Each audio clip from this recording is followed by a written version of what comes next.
Hello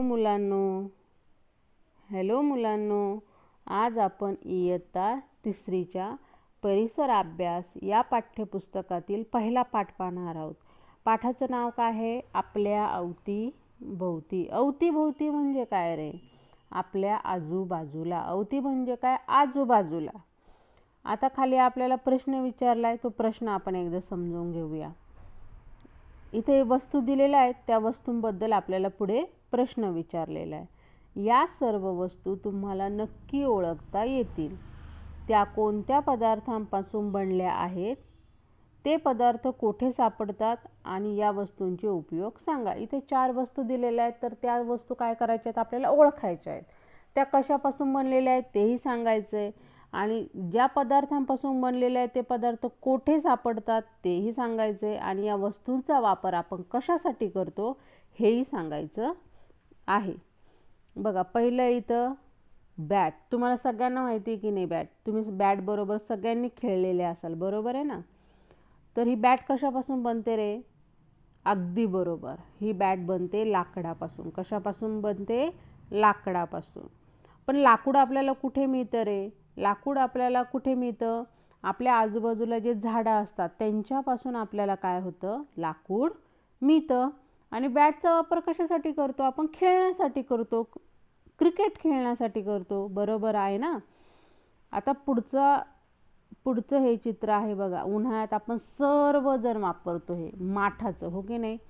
माठ आपण उन्हाळ्यामध्ये कशासाठी वापरतो? की ते पाणी थंड होण्यासाठी.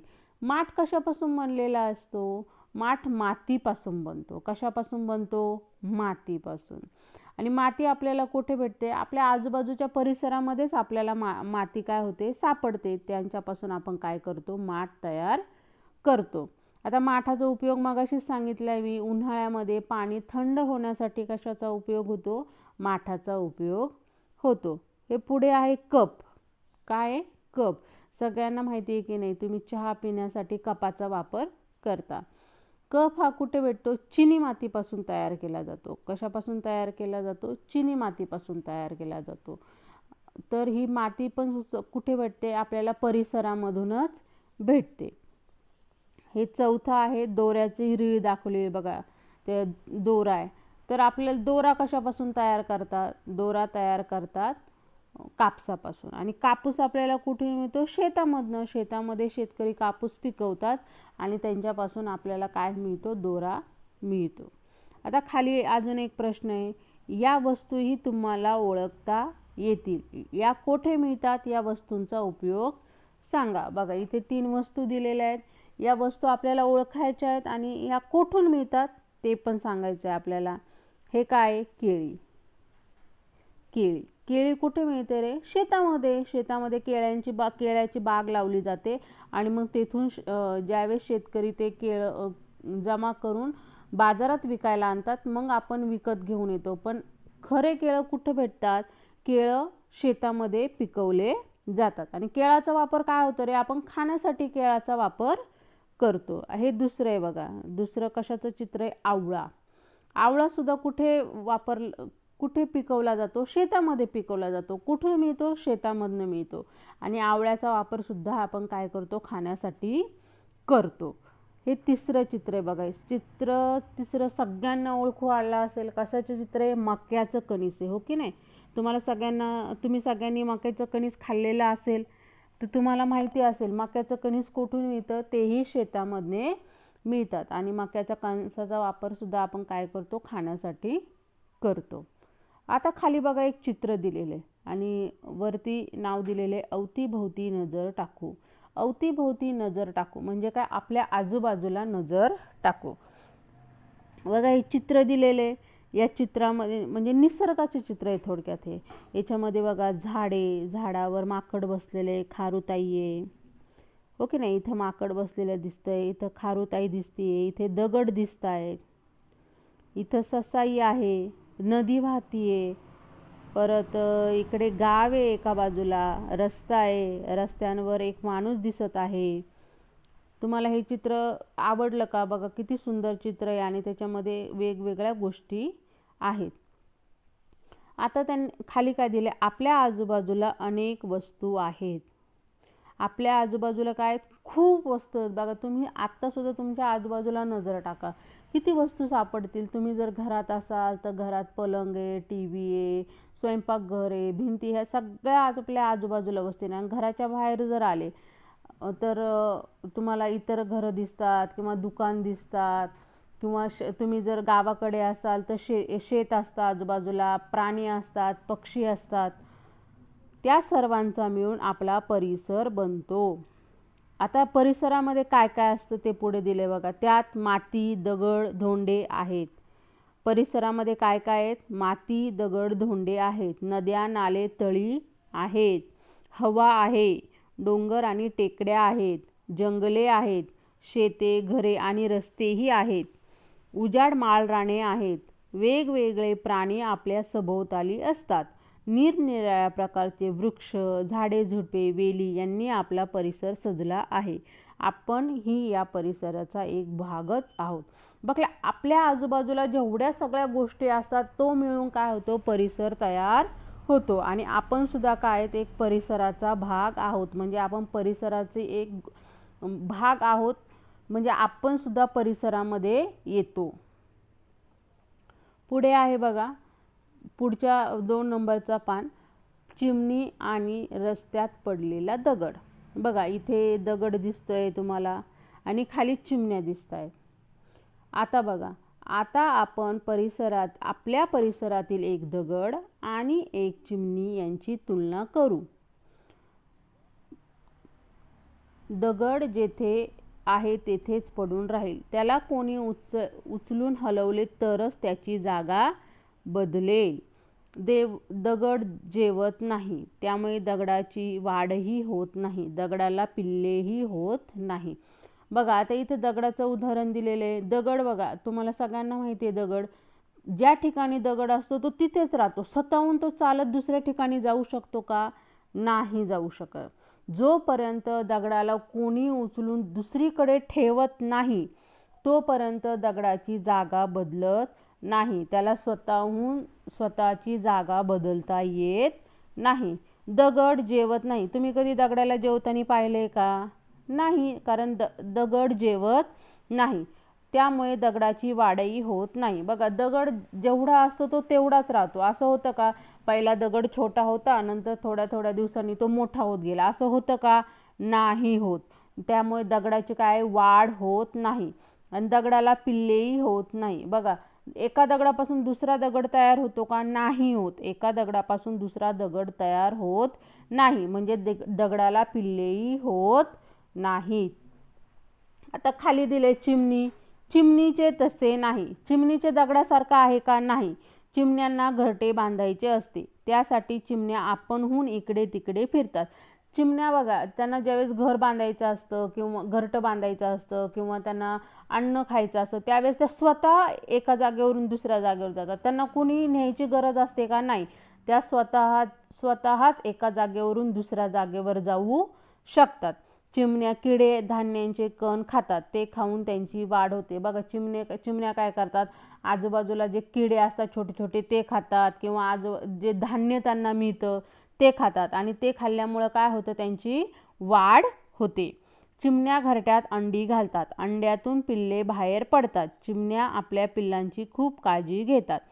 बघा इथे बघा ह्या चित्रात दिलेले चिमण्यांनी काय केले, अंडी घातल्याच्या नंतर त्याच्यातून छोटी छोटी पिल्लं काय झालेलं बाहेर आलेली आहेत आणि या पिल्लांची काळजी कोण घेतं? चिमण्या स्वतः घेतात. बघा चिमण्या घरटं बांधल्याच्या नंतर त्याच्यामध्ये अंडी घालतात. त्या अंड्यातून छोटी छोटी पिल्लं बाहेर येतात, म्हणजे चिमण्यांची पिल्लं बाहेर येतात आणि त्या ज्यावेळेस ते सुरुवातीला पिल्लांना उडता येत नसतं त्यावेळेस त्या चिमण्या असतात त्याच आपल्या पिल्लांची काळजी घेतात. त्यांना खायला आणणं, पाणी आणणं, सगळ्या गोष्टी कोण करतं? चिमण्या करतात. चिमणी आणि दगड यांच्यात हे फरक का दिसतात? आता चिमणी काय करते, एका जागेवरून दुसऱ्या जागेवर जाते, परत ती अन्न खाते, अंडी घालते, हो की नाही? तसंच दगड एका जागेवरून दुसऱ्या जागेवर जाऊ शकतो का? दगड एका जागेवरून दुसऱ्या जागेवर जाऊ शकत नाही. दगड जेवत नाही, दगडाची वाढही होत नाही आणि दगडाला पिल्लेही होते. हा फरक आहे. मग हा फरक का बरं आहे? काय तर चिमणी काय आहे, सजीव आहे, आणि दगड काय आहे, निर्जीव. बघा, सभोवताली असणाऱ्या वस्तूंचे दोन गट पडतात, सजीव वस्तू आणि निर्जीव वस्तू. सजीव म्हणजे काय, ज्यांच्यात जीव आहे ते, म्हणजे जे एका जागेवरून दुसऱ्या जागेवर जाऊ शकतात, ज्यांची वाढ होते, ज्यांना अन्नाची गरज पडते, हे सगळे काय असतात, सजीव. आणि निर्जीव कोण, जे एका जागेवरून हालू शकत नाही, ज्याला अन्नाची गरज नाही किंवा त्यांना पिल्ले पण होत नाही, हे काय झाले, निर्जीव. आता सजीवांचे सुद्धा दोन गट आहेत. बघा पुढे, सजीवांचे सुद्धा दोन गट आहेत, एक प्राणी आणि दुसरा आहे वनस्पती. जशी प्राण्यांना पिल्ले होतात तशी बियांपासून वनस्पतीची रोपे तयार होतात. म्हणजे बघा, प्राण्यांना पिल्ले होतात, चिमणीला पिल्लं होतात, गाईला वासरू होतं किंवा माणसाला बाळ होतं, या सगळ्या प्राणी आहेत, हो की नाही, यांना पिल्ले होतात.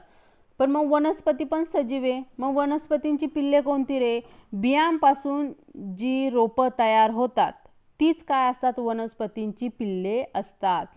बियांपासून वनस्पतींची जी रोपे तयार होतात तीच वनस्पतींची पिल्ले असतात.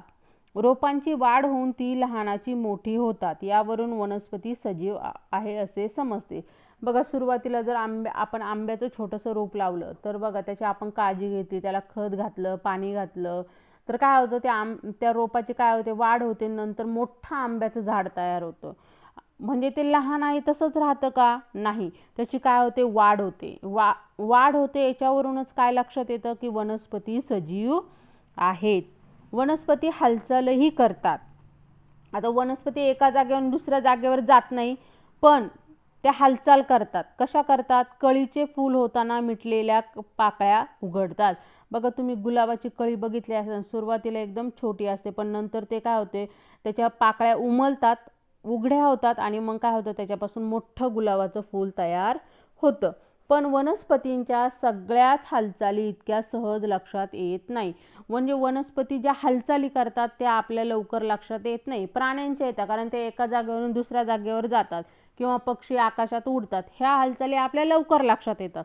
पण वनस्पतींनी ज्या हालचाली केलेल्या आहेत त्या आपल्याला सहज लक्षात येत नाही. रोपांनाही अन्नाची गरज असते. जे आपण छोटे रोप लावतो त्यांना सुद्धा अन्नाची गरज असते. अन्नाची गरज म्हणजे आपण त्यांना काय करतो, पाणी देतो, परत खत टाकतो, आणि सूर्यप्रकाश त्यांना सूर्याकडून मिळतो. वनस्पती प्राण्यांप्रमाणे इकडून तिकडे मात्र जाऊ शकत नाही. वनस्पतीमध्ये एकच आहे की जे प्राणी एका जागेवरून दुसऱ्या जागेवर जातात, तसं वनस्पती एका जागेवरून दुसऱ्या जागेवर जाऊ शकत नाही. मुळांच्या आधारे वनस्पती एकाच ठिकाणी जखडलेल्या असतात. वनस्पतीला जी खाली मुळं असतात ते जमिनीला धरून असतात, म्हणून ते मुळांच्या आधारे वनस्पती एकाच ठिकाणी जखडलेली असते. वनस्पती आणि प्राणी यांच्यात हा फार मोठा फरक आहे. पुढे आहे बघा, सांगा पाहू, चित्रातील वस्तू सजीव आहे की निर्जीव ते सांगा. सजीव असेल तर ती वस्तू वनस्पती आहे की प्राणी ते सांगा. बघा, आता इथं पहिलं हे आहे, हे नारळाचं झाड आहे. नारळाचं झाड सजीव आहे का निर्जीव आहे, सजीव आहे. कसं आहे, सजीव. मग नारळाचं झाड आहे प्राणी आहे का वनस्पती आहे, वनस्पती आहे.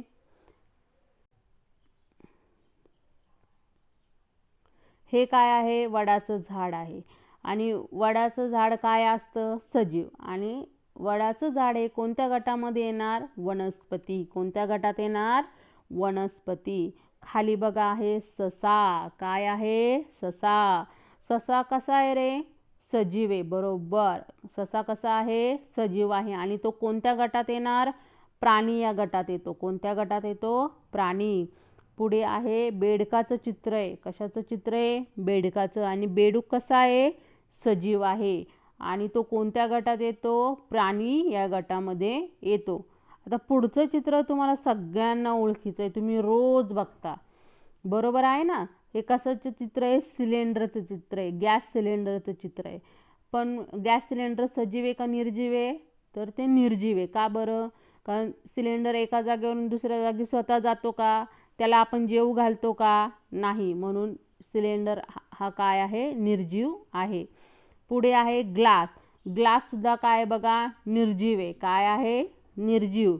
पुढे आहे गुलाबाचे झाड, गुलाबाचे रोप. हे काय आहे? सजीव आहे. काय आहे? सजीव. आणि ते कोणत्या गटात मोडतं? वनस्पती या गटामध्ये मोडते. पुढे आहे कढईचं चित्र आहे. कढई सजीव आहे का निर्जीव आहे?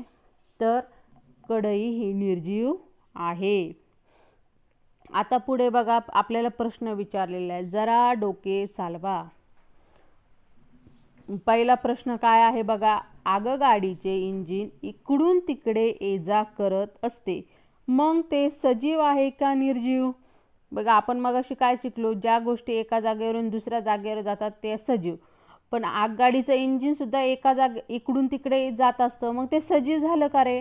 नाही, कारण आगगाडीचे इंजिन हे मशीन आहे. काय आहे? मशीन आहे. त्याच्यामुळे ते इकडून तिकडून ये जा करत असते, म्हणून ते सजीव आहे का? नाही. आगगाडीचे इंजिन काय आहे? निर्जीव आहे. सजीव झाडाच्या लाकडापासून खुर्ची तयार केली, मग ती सजीव आहे का निर्जीव? आता आपण खुर्ची कशापासून बनवतो? लाकडापासून. पण झाड का लाकूड कुठून मिळते आपल्याला? झाडापासून. पण झाड सजीव आहे, मग खुर्ची सजीव होईल का रे? नाही. लाकडापासून तयार केलेली खुर्ची ही निर्जीव आहे. कशी आहे? निर्जीव. पुढे आहे बघा, सांगा पाहू, तुमच्या परिसरात कोणकोणते पक्षी दिसतात? आता तुम्ही तुमच्या आजूबाजूला जर पाहिलं तर तुम्हाला वेगवेगळे पक्षी दिसायला दिसतील. कोणते पक्षी दिसतात रे तुमच्या आजूबाजूला? चिमणी, कावळा, पोपट, अजूनही इतर तुम्हाला पक्षी तुमच्या आजूबाजूला दिसत असतील. दगडापासून तयार होणाऱ्या कोणत्या वस्तू तुम्हाला माहीत आहे? दगडापासून तयार होणाऱ्या वस्तू तुम्हाला माहिती आहेत की नाही? तर बघा, पाटा, वरवंटा किंवा दगडाचा खलबत्ता, या सगळ्या वस्तू कशापासून बनलेल्या असतात? दगडापासून बनलेल्या असतात. पुढे आहे बघा, परिसरातील सर्व घटकांचे एकमेकांशी नाते. पाणी आणि हवा परिसराचेच घटक आहे. परिसर म्हणजे काय रे? आपल्या आजूबाजूला असणाऱ्या सर्व गोष्टींचा मिळून परिसर तयार होतो. पण या पाणी आणि हा सुद्धा हवा हे सुद्धा काय आहे? परिसराचेच घटक आहे. सर्व सजीवांना त्याची गरज असते. तसेच सर्व सजीवांना अन्नाचीही गरज असते. ते अन्न त्यांना परिसरातूनच मिळते. बघा, सर्व सजीवांना पाणी आणि हवेची गरज आहे. आपण पाण्याशिवाय आणि हवेशिवाय जगू शकतो का? नाही. तसेच सजीवांना अन्नाचीही गरज असते. आपल्याला अन्नसुद्धा काय असतं? गरजेचं आहे. आपल्या शरीराची वाढ होण्यासाठी किंवा आपल्याला जगण्यासाठी अन्नाची गरज असते. आणि हे अन्न आपल्याला आपल्या परिसरातूनच मिळतं, म्हणजे आपल्या आजूबाजूच्या गोष्टींमधूनच आपल्याला मिळतं.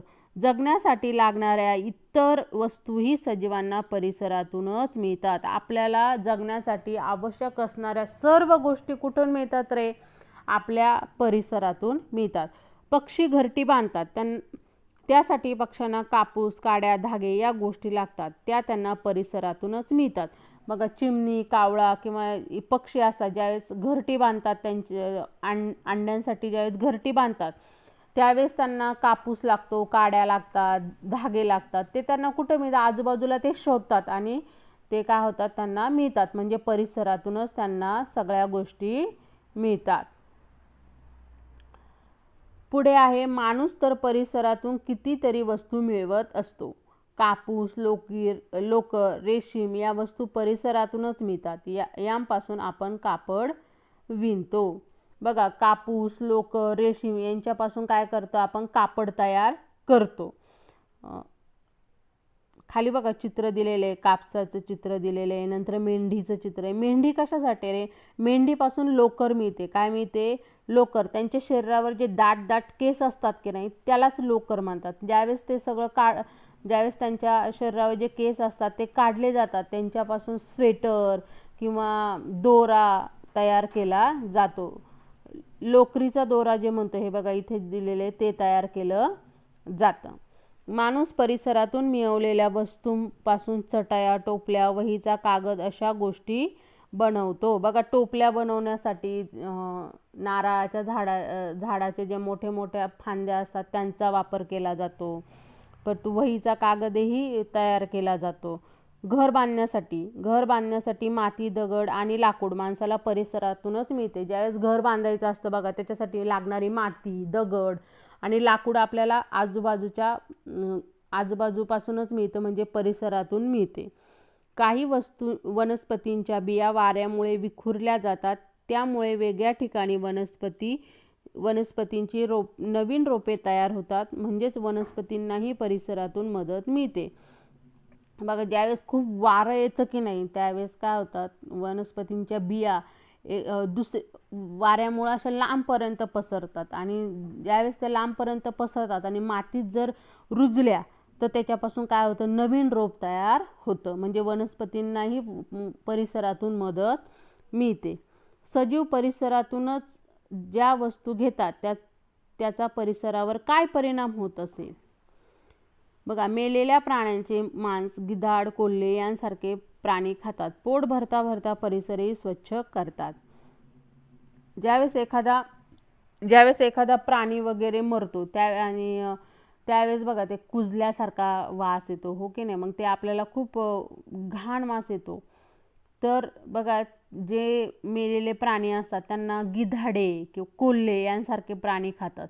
त्यांचं पोटही भरतं त्याच्यापासून आणि परिसरसुद्धा स्वच्छ केला जातो. मेलेल्या प्राण्यांचे उरलेले भाग कुजतात, ते जमिनीत मिसळतात. झाडांची पानेही गळतात, तीही मातीत पडून कुजतात, त्यामुळे माती कसदार होते. कसदार मातीमुळे वनस्पतींचे पोषण होते. बघा, जे कुजलेले म्हणजे मेलेले प्राणी असतात त्यांचा जो भाग इतर प्राणी खातात आणि जो उरलेला भाग असतो तो काय होतो, पूर्ण कुजून काय होतं, मातीमध्ये मिसळतो. आणि झाडांची पाने बघा, ज्या झाडावरून खाली पडतात त्यावेळेस काय होतात, ते काही दिवसांनी कुजतात आणि मातीमध्ये मिसळतात. त्याच्यामुळं काय होते, माती कसदार होते, म्हणजे चांगली होते आणि कसदार मातीमुळे वनस्पतींचेही पोषण होते. म्हणजेच निर्जीव वस्तूंमध्येही सजीवांमुळे बदल घडून येतात. बघा, पुढे आहे जरा डोके चालवा. एक मेंढीचं चित्र आहे बघा. मेंढीसारखा केसाळ प्राणी झुडपांची पाने खातो. त्यावेळी मेंढींच्या केसात काही वनस्पतींच्या बिया अडकतात. ती मेंढी दुसऱ्या ठिकाणी गेल्यावर बिया तेथे पडतात.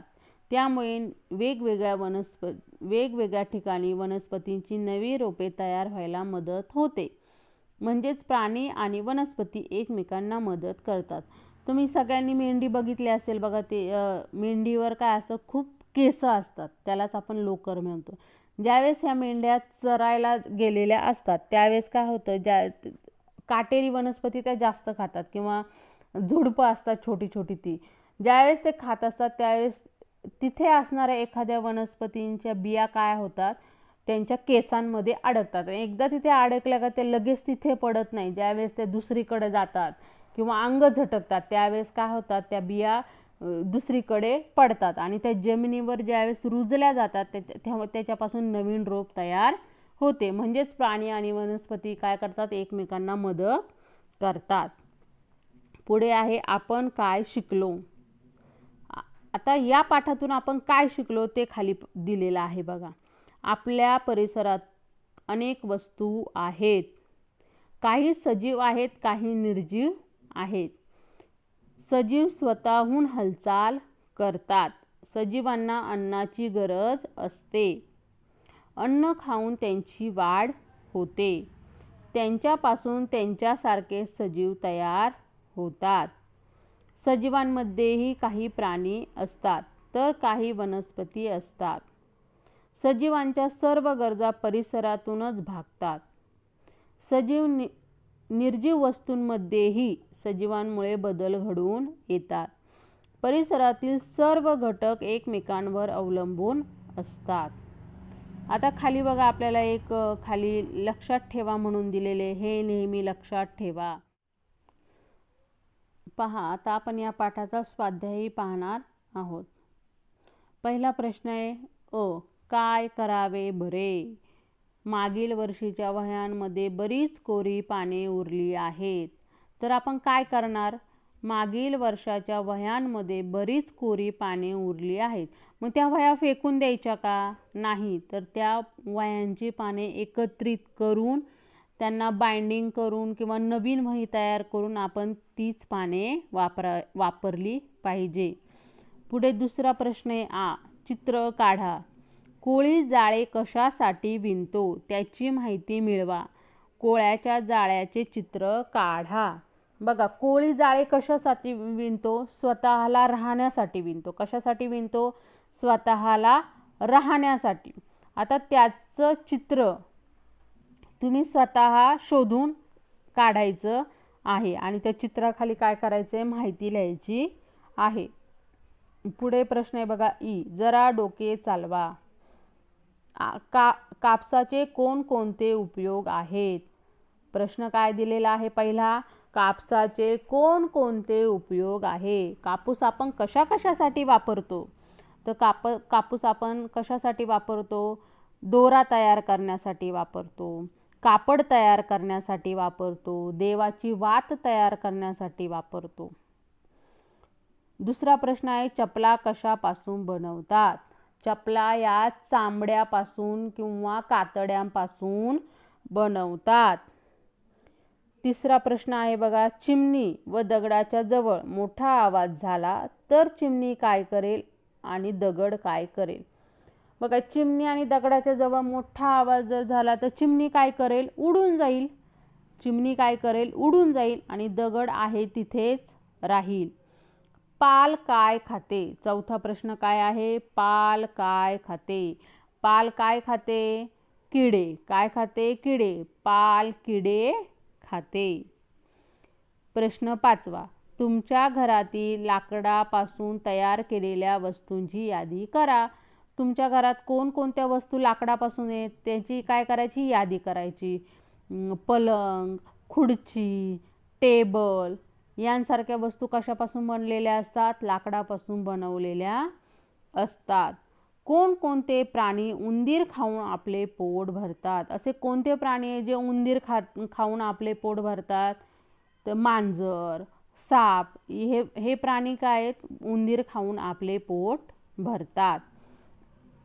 पुढचा ई प्रश्न आहे बघा, गाळलेले शब्द भरा. कोणी उचलून हलवले तर दगडाची जागा बदलते. रिकामी जागा काय आहे? बदलते. कापूस, लोकर आणि रेशीम यांपासून आपण कापड विणतो. दुसरी रिकामी जागेचं उत्तर काय आहे? कापड. झाडांची पाने गळतात, तीही मातीत पडून कुसतात. तिसरी रिकामी जागा काय आहे? गळतात. पुढचा ऊ प्रश्न आहे बघा, खालील प्रश्नांची उत्तरे द्या. माणसाला परिसरातून कोणकोणत्या वस्तू मिळतात? माणसाला परिसरातून आपल्याला आवश्यक असणाऱ्या सर्व वस्तू मिळतात. वनस्पतींना परिसरातून कशी मदत मिळते? ज्या वेळेस जोरात वारा येतो तेव्हा वनस्पतींच्या बिया विखुरल्या जातात. त्यामुळे अशा प्रकारे वनस्पतींना परिसराची मदत मिळते. जंगलातील माती कशामुळे कसदार होते? कुजलेल्या प्राण्यांचे अवशेष मातीमध्ये कुजतात व मातीत मिसळतात. त्याचप्रमाणे वनस्पतींची पानेही गळतात, मातीत पडून कुजतात आणि मातीत मिसळतात. यामुळे जंगलातली माती कसदार होते. चूक की बरोबर? काही वनस्पतींच्या बिया वाऱ्यामुळे विखुरल्या जातात. बरोबर. काय लिहिणार तिथे? बरोबर. वनस्पती निर्जीव आहे. चूक. वनस्पती कशी आहे? सजीव आहे. किडे आणि धान्यांचे कण खाल्ल्यामुळे चिमणीची वाढ होते. बरोबर. बघा, चिमण्या काय करतात? धान्यांचे कण आणि किडे खातात, त्याच्यामुळे त्यांची वाढ होते. तुम्हाला सर्वांना हा पाठ समजला असेल. तुम्हाला माझा व्हिडिओ चांगला आवडला असेल तर चॅनलला सबस्क्राईब करा, लाईक करा आणि तुमच्या मित्रमैत्रिणींना शेअरही करा.